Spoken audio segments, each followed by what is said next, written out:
인생도 잘 가꿔야 됩니다. 그냥 아무렇게나 살면 안 돼요. 너무나 짧은 인생이기 때문에 우리 인생을 잘 가꿔야 됩니다. 그것은 우리의 사명이에요.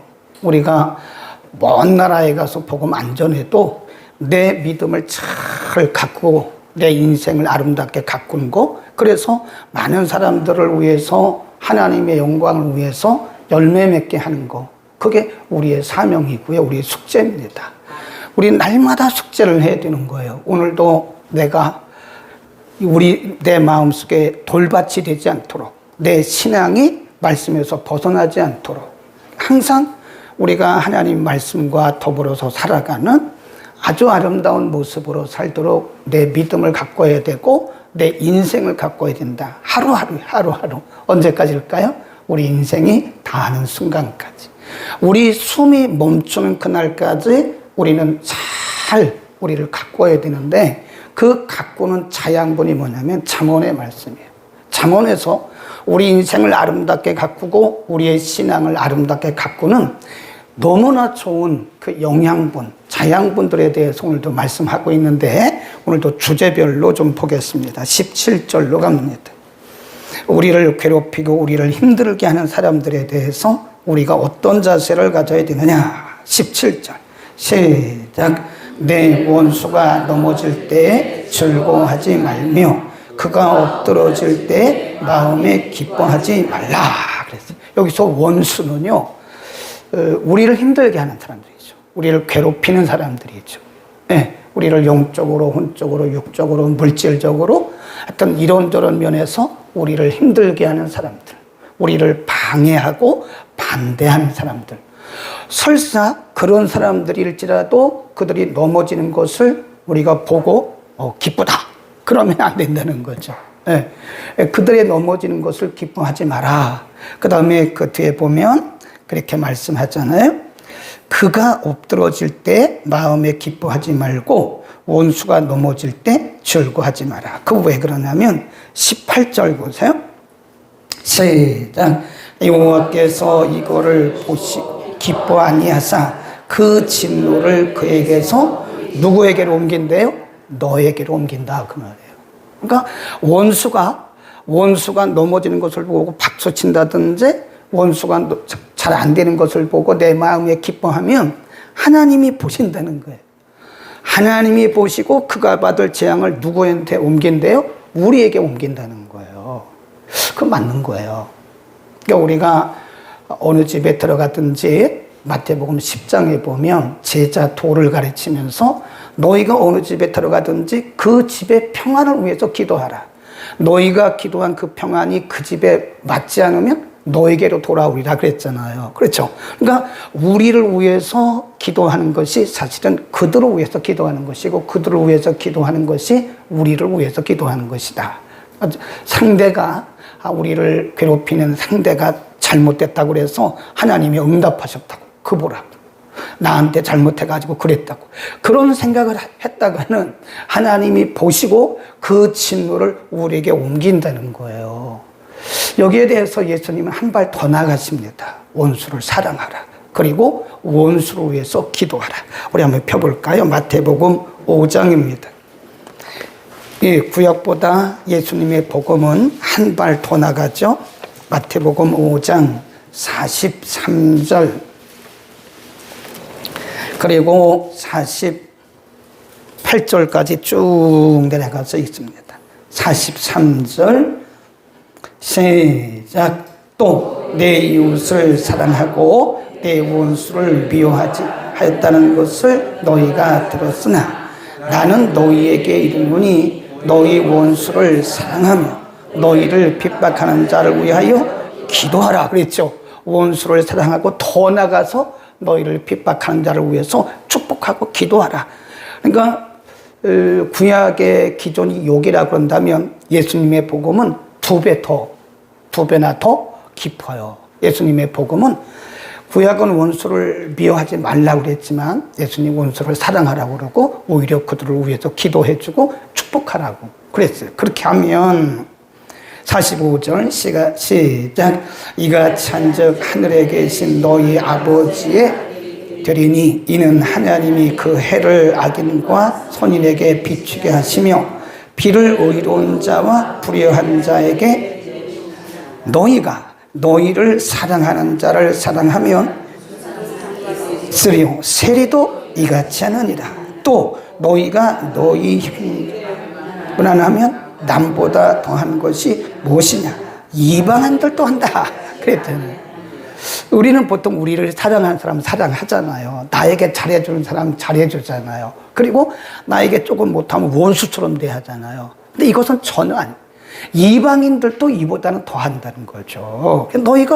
너희가 서로 사랑하는 사람들끼리만 사랑하면 이방인보다 나은 것이 뭐냐 그러는 거죠. 그러니까 지금 예수님께서 우리에게 복음을 가르치는 제자도는 원수를 사랑하고 여기서부터 한 단계 뛰어넘어야 돼요. 원수를 위해서 기도하고 원수를 위해서 축복해야 된다. 그러면 너희가 하나님의 자녀가 된다. 그런 거죠. 이미 자녀지만 하나님의 자녀의 증명이 된다는 거죠. 쉽지 않죠, 사실은. 쉽지 않습니다. 우리를 힘들게 하고 우리를 괴롭히는 사람을 위해서 기도하고 그들을 축복하고 그런다는 것은 정말 쉽지 않아요. 그러나 이게 패러독스예요. 역설적 진리입니다. 어렵기 때문에 예수님은 하라고 말씀하신 거예요. 훈련해야 됩니다. 이게 쉽지 않아요. 이게 하루아침에 되지 않습니다. 인간에게는 누구나가 다 거의 나를 잘해주는 사람, 내게 잘해주는 사람은 잘해주게 돼 있어요. 근데 예수님 말씀하기를 그건 이방인도 다 한다는 거예요. 그것은 불신자도 다 하는데 그러면 너희가 이방인보다 나은 것이 뭐냐? 그런 말씀을 하시는 거죠. 우리가 이것도 성령과 말씀이 충만해서 정말 훈련 많이 해야 됩니다. 여러분은 저 전라도 여수에 가면 그 손양원 목사님의 그 기념을 하는 교회도 있고 또 그 나병 환자들을 이렇게 양성, 음성 이렇게 나눠서 모시는 데도 있어요. 근데 거기 가보면 이 손양원 목사님이 정말 어떻게 사랑했는가. 저는 그걸 보면서 목사인 제가 너무 부끄럽더라고요. 나는 목사 맞나? 네. 자기 아들을 죽인 자를 데려다가 아들 삼고 그렇게 가능해요, 그게? 우리는 어떻게 해서라도 우리에게 손해나게 한 사람에게 조금이라도 내가 뭘 해야 마음이 시원하잖아요. 그런데 예수님은 그렇게 하지 말라. 원수를 위해서 기도해주고 축복해줘라. 만일 너희가 너희를 사랑한 사람들끼리 사랑하면 그 이방인보다 나은 게 뭐가 있냐? 그 다를 게가 뭐가 있냐? 그런 거죠. 우리는 훈련해야 됩니다. 이게 성령과 말씀으로 충만해야 되고 우리가 예수님의 마음을 받아야 가능한 거예요. 그러니까 우리가 얼만큼 낮아져야 되는가를 말씀해주고 있는 것이다. 두 번째 주제. 그 다음에 19절로 갑니다. 다시 자 우리가 잠언 24장 19절 시작. 너는 행악자의 득의함을 인하여 분을 품지 말며 악인의 형통함을 부러워하지 마라. 이런 말씀은 우리가 시편 37편에서도 여러 번 공부했죠. 악인의 형통함을 인하여 부러워하지 마라. 악인의 형통함을 시기하지도 말라. 근데 여기 두 가지거든요. 하나는 뭐냐면 악인이 득의할 때 그걸 보고 분을 품지 마라. 그러니까 우리 속에는요 의로운 분노라는 게 있어요. 그래서 악인들이 하나님을 잘 모르는 사람들이 말씀대로 살지 않는 사람들이 큰 소리를 치고 우리 사회에서 득세를 할 때 우리 속에는 의로운 분노가 있습니다. 그래서 막 우리가 분노를 하죠. 왜 저런 일들이 일어나? 어떻게 악인들이 저렇게 성공할 수 있느냐? 하나님은 뭐 하시는 거냐? 이걸 하지 말라는 거예요. 네. 그 의로운 분노가 아니에요. 우리 마음속에 그들을 인해서 분을 품지 마라. 그 다음에 악인들이 잘 되는 것을 보고도 부러워하지 마라. 그 이유는 뭐냐? 20절. 대저 행악자는 뭐가 없어요? 장래가 없대. 그렇게 그들이 잘 되는 것 같지만 악인의 등불은 꺼진다. 그 말은 그들은 미래가 없다는 겁니다. 소망이 없다는 거예요. 근데 우리하고 악인들은 목적지가 다르잖아요. 그렇죠? 목적지가 달라요. 우리의 목적지는 하나님의 나라예요. 저 천국이라고요. 이 세상은 우리의 목적지가 아니에요. 근데 악인들은 이 세상이 그들의 목적지예요. 그들은 미래가 없어요. 근데 우리가 그들의 득이함을 보고 그들이 잘 되는 것을 보고 부러워한다면 우리는 정말 하나님 나라에 대한 소망이 있는가에 대해서 자기 자신의 믿음을 한번 의심해 볼 필요가 있죠. 우리는 영원한 하나님 나라의 소망을 두고 가는 사람들인데 소망 없는 그들이 잘 되는 것을 보고 부러워한다면, 악인들이 잘 되는 것을 부러워한다면 우리의 방향성, 우리의 삶의 방향성에 문제가 있지 않나 하는 것이고요. 그리고 시편 37편에 보면 그거 우리가 관계하지 말아야 해요. 악인들이 득세할 때 우리가 막 분노해가지고 우리가 그거를 어떻게 하려고 하면 그게 될 것 같으면 안 된다는 거예요. 그냥 다 맡기라 해요. 다 하나님께 맡기고 한번 다시 펴봅시다. 시편 37편에 보면 방법을 가르쳐 주세요. 827면에 보면 37편 1절 시작. 행악자를 인하여 불평하여 하지 말며 불의를 행하는 자를 투기하지 말라. 저희는 풀과 같이 속히 배임을 볼 것이요 채소같이 쇠잔할 것입니다. 그 대신에 우리는 뭐 하라고 그랬어요? 3절 보세요. 여호와를 의뢰하여 선을 행하라. 땅에 거하며 그의 성실로 식물을 삼을지어다. 또 여호와를 기뻐하라. 5절 앞에만 시작. 너의 길을 여호와께 맡기라. 7절 시작. 여호와 앞에 잠잠하고 참아 기다리라. 8절 시작. 분을 그치고 노를 버리라. 그랬죠. 네. 우리가 뭘 어떻게 할 수 있는 것처럼 막 분을 품고 괜히 분노하지 마라, 그런 뜻입니다. 이해하시겠죠? 자, 그 다음에 21절로 갑니다. 24장 21절 시작. 내 아들아, 여호와와 왕을 경외하고 반역자로 더불어 사귀지 말라 그랬어요. 내 아들아, 여호와를 경외하고 왕을 경외하라. 그리고 반역자하고는 친구하지 마라. 이 두 가지거든요. 하나는 하나님을 경외하라. 그 말은 하나님 되심을 인정하라는 거예요. 하나님을 경외하는 것은요, 하나님의 왕권을 인정할 때부터 시작이 됩니다. 하나님이 영원한 왕이시다. 나의 주인이시다. 하나님이 내 인생의 주인이시다. 통치자다. 이걸 인정할 때부터 우리의 신앙이 시작이 되는 겁니다. 그러니까 하나님을 경외하라, 그 말은 하나님의 왕 되심을 인정하라, 그런 얘기고, 그 다음에 또 누구를 경외하라 그래요? 왕. 왕이란 말은 권세자를 의미하는 거죠. 왕의 그 권세도 사실은 하나님께서 주신 거잖아요. 그러니까 하나님의 주신 그 권세에 대해서 복종하라. 하나님이 세우신 질서에 대해서 복종하라, 그런 말씀이죠. 그렇게 하면 그 뒤에 봅니다. 22절 시작. 대저 그들의 재앙은 속히 말이니 이 두 자의 멸망을 누가 알랴. 그러니까 하나님의 권위를 인정하지 않고 하나님이 세우신 왕의 권위를 인정하지 않고 반역하는 이런 사람들과는 친구도 하지 마라. 왜냐하면 그 뒤에 보면 그들이 멸망하는 것을 누가 알겠냐? 그 말은 어느 날 속히 임한다, 그 얘기죠. 하나님은 철저한 질서의 하나님이십니다. 하나님은 그래서 가정에도 질서를 세우셨어요. 부모, 자녀. 그리고 자녀들에게 뭐라 그래요? 자녀들아, 내 부모를 경외하라. 경외하라. 공경하라. 어떤 때는 공경이란 말을 썼는데 어떤 성경은 경외하라. 경외라고 하는 단어는요, 하나님과 부모님에게만 써요. 성경에 보면. 그러니까 하나님이 정하신 질서예요. 그래서 내 자녀들아, 내 부모를 경외하라고 하는데 자녀들이 부모를 학대하고 부모에게 말을 함부로 하면 반드시 하나님이 저주를 받아요. 그래서 구약에는요, 부모를 저주하는 자는 데려다가 공개적으로 죽여요. 돌로 쳐 죽이라 그랬다고요. 가정에도 질서가 있어요. 우리가 남편과 아내는 동등한 인권입니다. 같은 인격을 가졌지만 가정의 질서를 위해서 하나님 뭐라고 그랬어요? 남편은 머리다.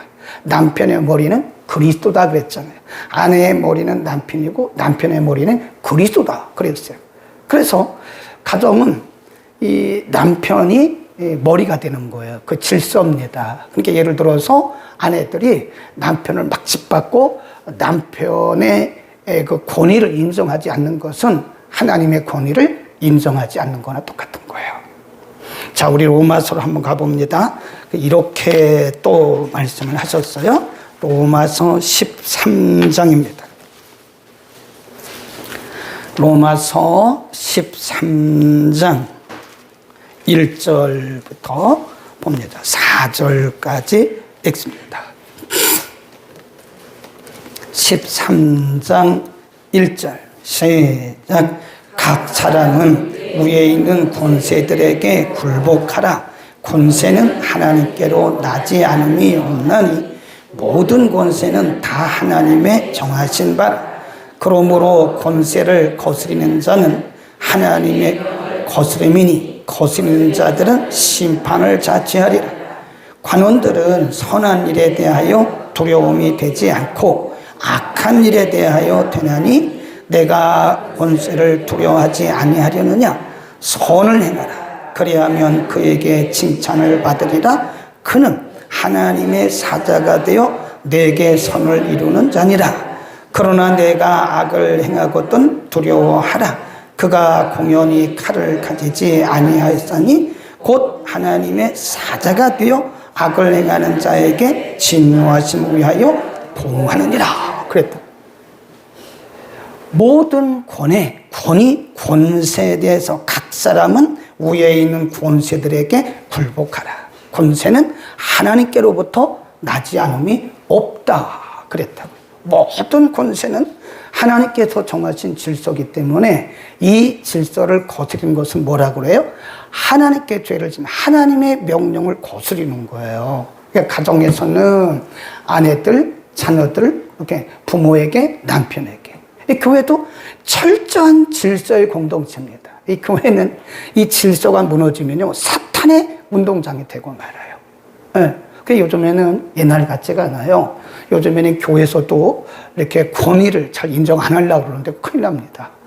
하나님이 세우신 질서에 대해서 우리가 함부로 하면 하나님의 세우신 공동체가 무너지잖아요. 우리가 민수기에 보면 모세의 누이 미리암과 형 아론이 모세를 비판해요. 비난해요. 왜냐하면 모세가 그 얼굴이 검은 구수 여인과 결혼을 했거든요. 아니, 자기 본부인이 있다니까요. 그런데 흑인, 얼굴이 검은 흑인 여자를 데리다가 결혼하니까 당연히 형으로서 누이로서 말하죠. 여러분 같으면 안 하겠어요? 여러분의 형제가 아니 자기 본부인 놔두고 말이지 그것도 저기 얼굴 검은 아프리카 사람 데려다가 결혼하면 그냥 두겠습니까? 당연히. 아니 어째서 이렇게 할 수 있느냐. 그러니까 미리암과 아론이 막 비난했어요. 그랬더니 하나님이 모세를 책망한 게 아니라 누구를 책망하세요? 아론하고 미리암. 그래서 나중에 미리암은 나병이 걸리고 말아요. 하나님께서 굉장히 싫어하시더라고요. 그거 왜 그럴까요? 그것은 모세가 잘해서 그런 게 아니에요. 모세는 하나님께로부터 권위를 부여받은 자거든요. 뭘 때문에? 이스라엘 백성들을 가나안까지 끌어가야 돼요. 물론 모압에서 죽긴 했지만 이 광야를 지나는 동안에 이스라엘 백성들을 끌어갈 권위를 누가 부여하셨어요? 하나님. 하나님께서 부여하셨기 때문에 하나님이 세우신 권위에 대해서 도전했을 때 하나님이 그들을 또 고라일 땅은 그냥 땅이 쫙 갈라지면서 250명이 생매장된 것도 있어요. 그런 역사들이 성경에 굉장히 많다. 그래서 우리는 교회도요, 이게 철저한 질서입니다. 네, 이 철저한 질서 공동체예요. 우리가 고린도전서 12장 그리고 14장 12장 은사장이잖아요. 13장 사랑도 은사장이에요. 14장에 또 나와요. 12, 13, 14. 14장에 가면 뭐라고 말씀하냐면 너희가 방언을 하는데 차서를 따라 해라. 차서란 말은 질서의 질서.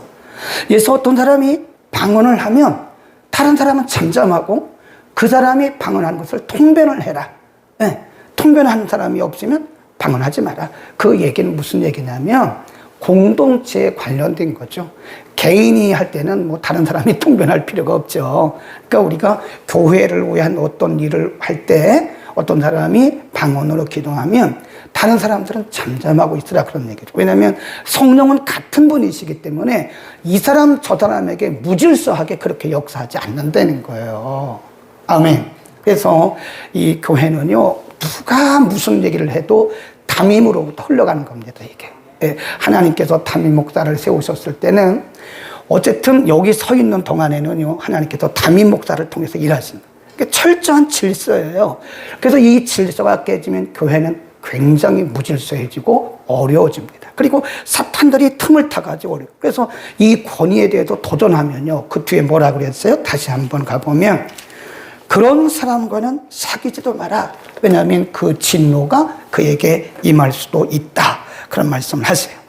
다시 한번 21, 22 시작. 내 아들아 여호와와 왕을 경외하고 반역자로 더불어 사귀지 말라. 그러니까 이런 권위에 대해서 도전하고 반역하는 이런 사람들과는 가까이 하지도 말고 친구하지도 마라.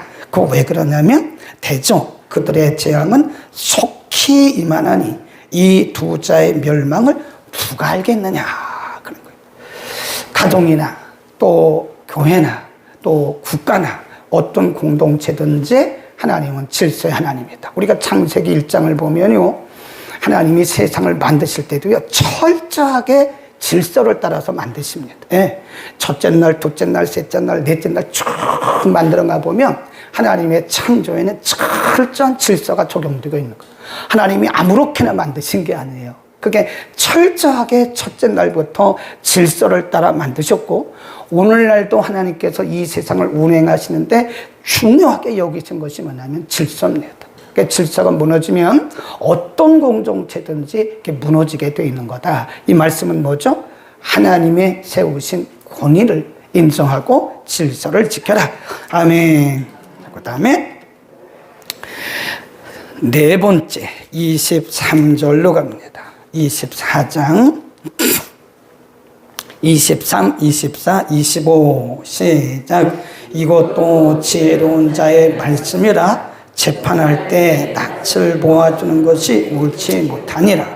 무릇 옳다 하는 자는 백성에게를 받을 것이요 국민에게 미움을 받으려니와 오직 그를 견책하는 자는 기쁨을 것이요 또 좋은 복을 얻을 것이다 그랬습니다. 23, 24, 25는 공의.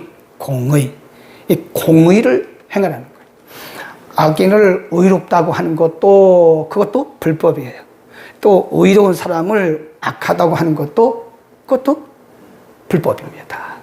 그리고 우리가 이렇게 보면요, justice라고, justice, 공의. 그러니까 이제 검찰에 이렇게 마크, 그 심볼 마크에 보면요, justice라고 써 있어요. 근데 우리가 법적으로, 원리적으로, 논리적으로는 공의를 말하는데 우리 사회는 굉장히 불공정한 사회예요.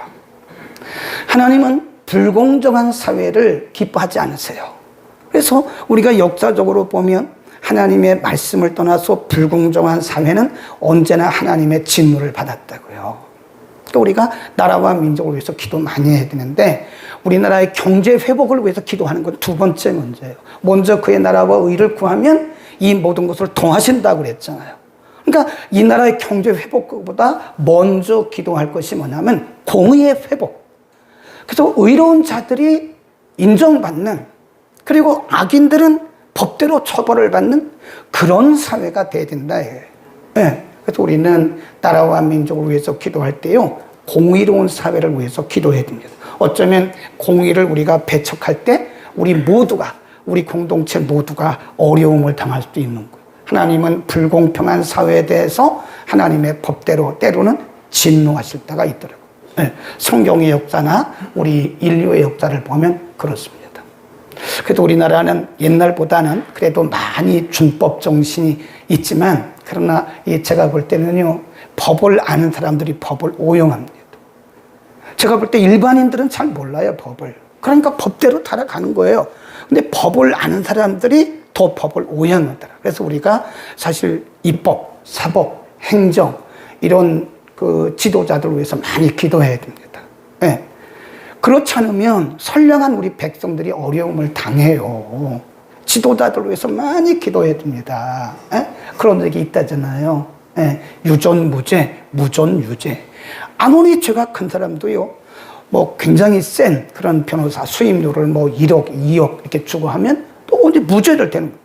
그건 불공평이고 불의예요. 그건 불의입니다.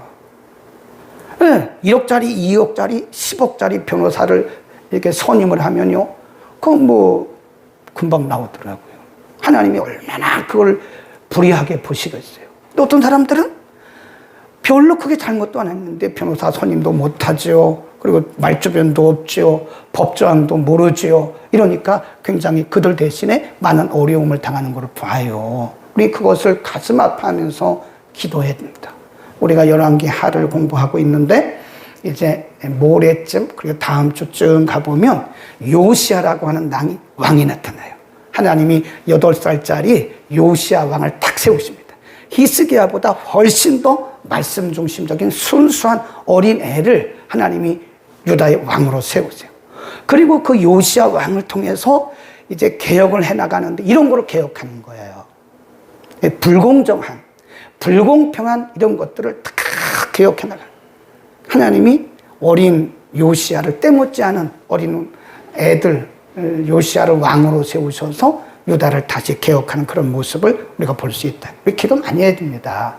잘못하면 선량한 백성들이 참 많은 어려움을 당할 수도 있다. 하나님은 공의로우신 하나님이다 하는 거예요.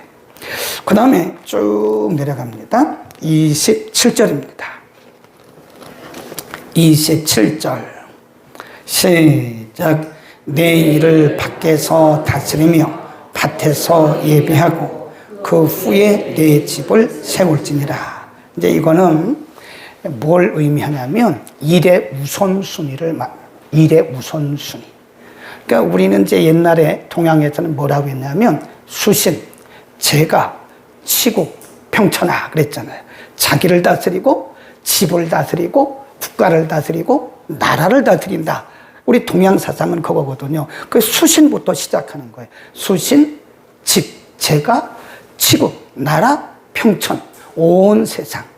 근데 성경의 사상은 역설적이라고 그랬잖아요. 그러니까 그 우선순위가 물론 나부터 다스려야 할 때도 있지만 우선순위에 있어서 어떨 때는 나를 다스리기 전에, 나를 세우기 전에 먼저 밖에부터 정리를 잘하고 그리고 와서 나를 정리해라. 일의 우선순위를 역설적으로 말씀하고 있는 거다. 아멘. 그 다음에 밑으로 쭉 갑니다.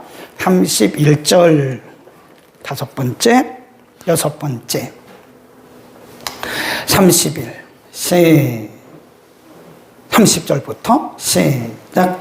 내가 칭왕의 게으른 자의 밭에 지혜 있는 자의 포도원을 지나며 본즉 가시덤불이 퍼졌으며 우리 지면에 있었고 돌담이 무너졌기로 내가 보고 생각이 깊었고 내가 보고 훈계를 받았었노라. 내가 좀 더 자자, 좀 더 졸자, 손을 모으고 좀 더 높자 하니 내 빈공이 강도같이 오며 내 곤핍이 군사같이 이르리라. 말은 게으른 것을, 게으른 삶을 경계하는 거죠. 반대로 말하면 부지런해라. 이 게으름은 죄예요. 사단의 전략 중에 하나가 우리를 게으르게 하는 겁니다. 게으르게. 이 게으름은 죄라니까요. 그러니까 우리로 하여금 게으름에 빠지게 하는 것이 사단의 전략 중에 하나예요. 그러니까 성도가 게으르면요, 이게 나중에 보면 영적으로 막 가시밭이 됩니다. 영적으로. 기도하는 일에 게을러요. 말씀 보는 일에 게을러요. 섬기는 일에 게을러요. 예, 예배하는 일에 게을러요. 그러면 우리 마음밭도 그렇고 우리의 생활도요 완전 가시밭이 돼요. 거기 보니까 가시덤불이 쌓였다고 그러잖아요.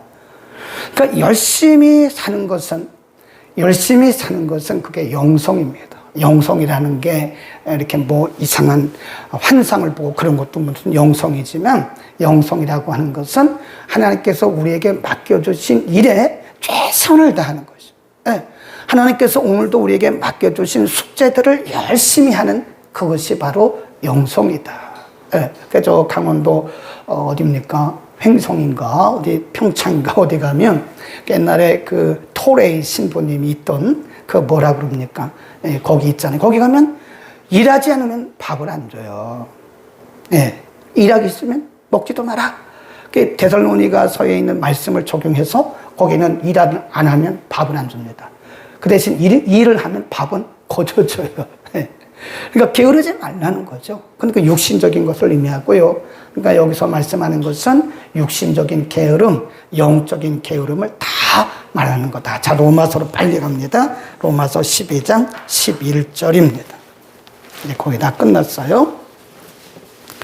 로마서 12장 11절입니다. 형제 거기입니다. 256면 신약성경 256면 전후에 로마서 12장 11절 시작.